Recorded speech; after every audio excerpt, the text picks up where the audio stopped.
All right, so because we're diving into Vaylin Court territory again. Oh, yeah. Specifically, Chapter 13 of the Lone Capsuleer Into the Abyss. Oh, this is a good one. And you know, you listeners out there wanted the Vaylin Court lowdown. Yes, they did. Let me tell you, this chapter is a wild ride. It is. Ancient mysteries, a desperate chase through space, and a discovery. Yeah. That could change everything we thought we knew about New Eden. It really does kick off with a bang, doesn't it? Oh, yeah. Vaylin and Aeliana are making a run for it from Proximus Minor. Right. In that souped-up frigate of his, the Dagger of Eternity. Oh, yeah. They've got this data chip.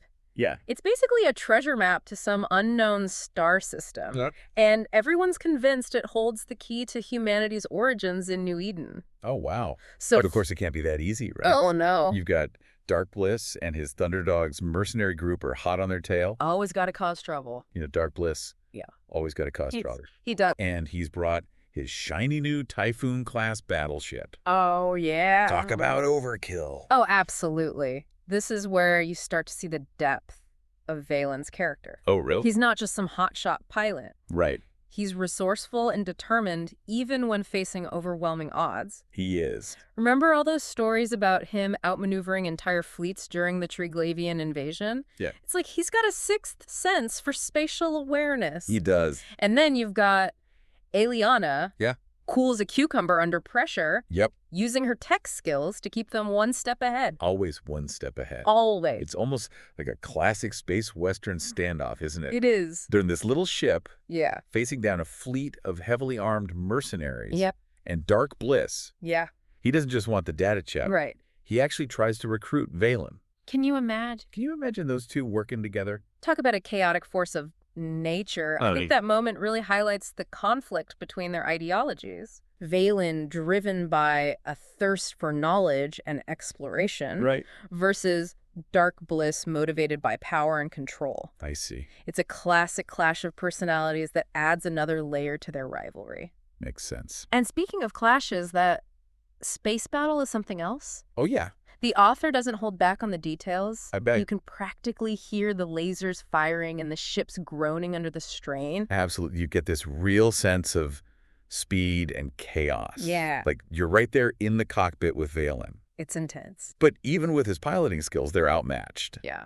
That's where Aeliana really shines. She does. Remember you were asking about ECM drones earlier? Oh, yeah. She uses them to create this cloud of electronic interference. Yeah. Basically blinding the Thunderdogs' targeting systems. It's a smart move. It's a clever tactic. Yeah. Buying them precious seconds to make their escape. Exactly. It's not just clever.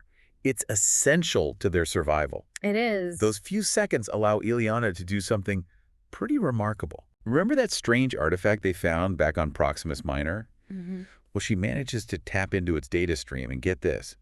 She finds an unstable wormhole nearby. No way. Talk about a Hail Mary. That's crazy. It's a crazy gamble, especially with a wormhole that unstable. Yeah. But they really had no other choice. I guess not. I mean, it's either jump into the unknown or become space dust, courtesy of Dark Bliss. Right. What's fascinating to me is that this wormhole isn't just a plot device to get them out of a jam. Yeah. It's almost like a symbolic leap of faith. Interesting. They're diving headfirst into the unknown, just like they're diving into the mysteries surrounding humanity's origin. Exactly. And that's where we'll pick things up. Oh, wait. Next time. Right. Buckle up, because where they end up is unlike anything you've ever seen in New Eden. Oh, wow. I can't wait. Yeah, this is going to be good. So they go through this crazy wormhole, right? Yeah.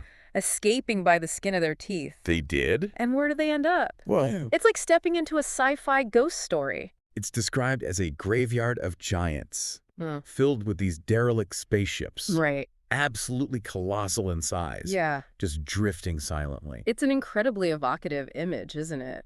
It is. The source material really paints a vivid picture of this desolate, ancient space. Yeah. And the detail that really caught my attention was the markings on these derelict ships. Oh, okay. They're similar to the ones found on that ancient vessel back on Proximus Minor. Interesting. It's like these breadcrumbs are leading Vaylin and Aeliana further and further back into New Eden's history, Right. uncovering layers of civilization that we never even knew existed. It's giving me chills just thinking about it. I know.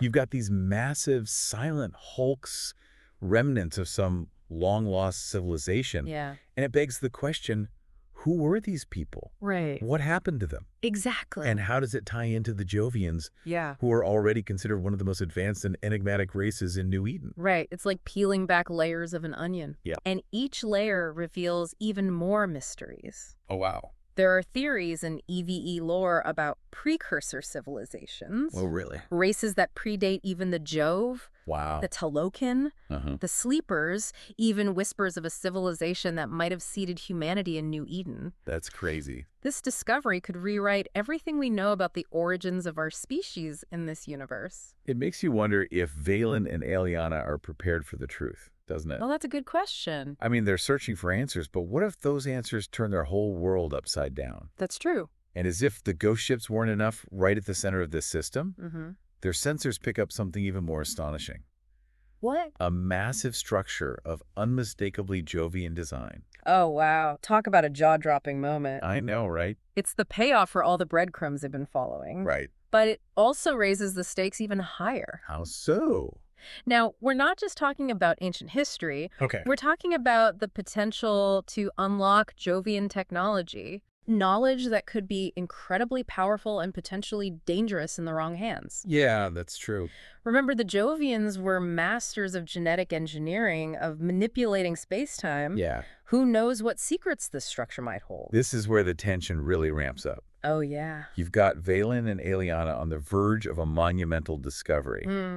But they're not alone just as they're approaching the Jovian structure. Yeah. They receive an encrypted transmission. Ooh. It's this robotic voice demanding they identify themselves. Okay. And then warning them about the Thunderdogs on their tail. The introduction of this mysterious entity is a brilliant move by the author. It is. It injects a whole new layer of intrigue and uncertainty into the story. Right. Who is this voice? Right. How do they know about Vaylin and Aeliana's situation? Yeah. And what do they mean when they say Vaylin and Aeliana are not alone? It's like a whole other game has just started. It is. And they're not even sure of the rules yet. Right. But before they can even process this, guess who shows up? More Thunderdogs. Oh, no. Dark Bliss is like a cosmic Terminator. He is relentless. He absolutely will not be stopped. Yeah. He warps in with even more ships ready for round 2. This is where we see the contrast in their approaches, isn't it? Oh, yeah. How so? Vaylin and Aeliana are trying to unravel a mystery. To understand something bigger than themselves. Okay. Dark Bliss just wants to possess it. Right. To control it. It's a very different kind of ambition. I see. And it makes their conflict even more compelling. And that second space battle is even more intense than the first. I bet. They're using those derelict ships as cover, pulling off these crazy maneuvers. Wow. Aeliana is pushing her tech skills to the limit, trying to counter the Thunderdogs' superior firepower. It's a tough spot. But you can feel the pressure mounting. Yeah. They're trapped between this relentless enemy and this mysterious Jovian structure. Right. It seems like it's all over. This is the moment where Vaylin has to make a choice. Yeah. And it's a choice that could cost them everything. Oh, wow. He's known for taking risks, but this one is almost suicidal. Really? He uses the Dagger of Eternity's micro-warp drive. What's that? Basically a short-range warp jump to plunge straight into the energy field surrounding the Jovian structure. Oh, my God. It's like jumping into a furnace. Yeah. And we're left hanging, wondering if they'll be incinerated or something else entirely. It's a total cliffhanger, right? Absolutely. But that's what makes this chapter so gripping. It is. It's a constant escalation of stakes and surprises. Right. And just when you think you know where it's going, yeah, the author throws another curveball. And that's where we'll leave things for now. Okay. Join us for part 3, where we'll discuss the fallout from Vaylin's daring move. Okay. And delve deeper into the mysteries this chapter has uncovered.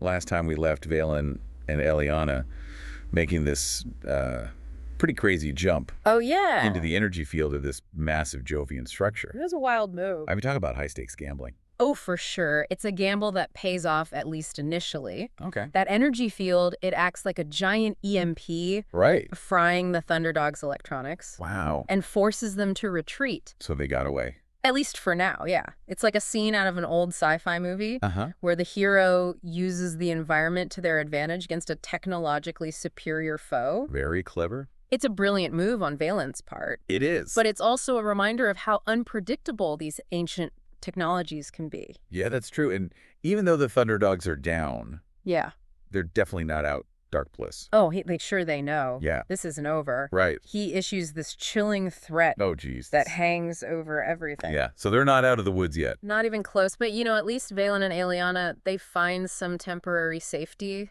inside this Jovian structure. And what a structure. Oh, it's incredible. The source material describes this massive chamber filled with advanced alien technology pulsating with energy. It's like stepping into the heart of a forgotten god. It really is like all the mysteries they've been chasing. Yeah. They've finally converged in this one place. Right. But even with the Thunderdogs, temporarily out of the picture, there's still this looming sense of unease. I bet remember that robotic voice that contacted them earlier. Oh, yeah. What makes a reappearance? It does. And this time it drops some serious knowledge. Okay. It warns them that the path ahead is dangerous. Oh. That the truth they seek comes at a price. But it also offers a glimmer of hope. Okay. It hints that Vaylin and Aeliana, they're not alone in this pursuit. That line really stuck with me. I mean, who else could be out there? That's the question, isn't it? Are there other factions, maybe even other Capsuleers? Maybe. Who are also interested in uncovering the secrets of the Jovians? Could be. Or are we talking about something even more ancient? Right. Something that might predate even those precursor civilizations we were talking about. It's a question that opens up a whole new dimension to the story. It does. Are Vaylin and Aeliana pawns in a larger game? Manipulated by forces they don't even understand? That's a good question. Or are they the key players, the only ones who can unlock the secrets of this lost civilization? Right. And perhaps change the course of history in New Eden. That's what makes this chapter so compelling. It is. It takes us on this incredible journey from a desperate escape to a mind-blowing discovery. Absolutely. And then leaves us hanging on this cliffhanger. Right. It's both terrifying and exhilarating. But the visual the author uses to end the chapter is just perfect. Oh, tell me about it. That central console in the chamber pulsating with blue light suddenly activates. And what does it reveal? A star map. Oh, wow. Pointing far beyond known space, beyond anything charted in the current star charts. It's like a roadmap to the ultimate mystery. It's the very origins of humanity. And I think that's what Vaylin has been searching for all along. You think so? Whether he realizes it or not, it's not just about knowledge or power. It's about understanding our place in the universe. But this chapter also reminds us that the pursuit of knowledge can be dangerous. Oh, yeah, for sure. Vaylin and Aeliana, they've already faced incredible risks. They have. And it's clear that the journey ahead will be even more perilous. I bet. They're facing powerful enemies, ancient technologies, and forces they may not even comprehend. So where does that leave us? Well, it leaves us with a question. Yeah. That lingers long after the chapter ends. What's that? Will Vaylin and Aeliana find the answers they seek? Or will they uncover something even worse? Right. Or will they uncover something that shatters their understanding of everything they thought they knew? That's a good question and a great place to wrap things up. I think so. We've only just scratched the surface here. I know there's so much more to explore in the Lone Capsuleer Into the Abyss. Yeah, if you're looking for a story that blends action, mystery, and, deep philosophical questions. Right. This is it. You will not regret it. Well, thank you so much for joining us on this deep dive. Yeah, this was fun. And until next time, keep exploring New Eden.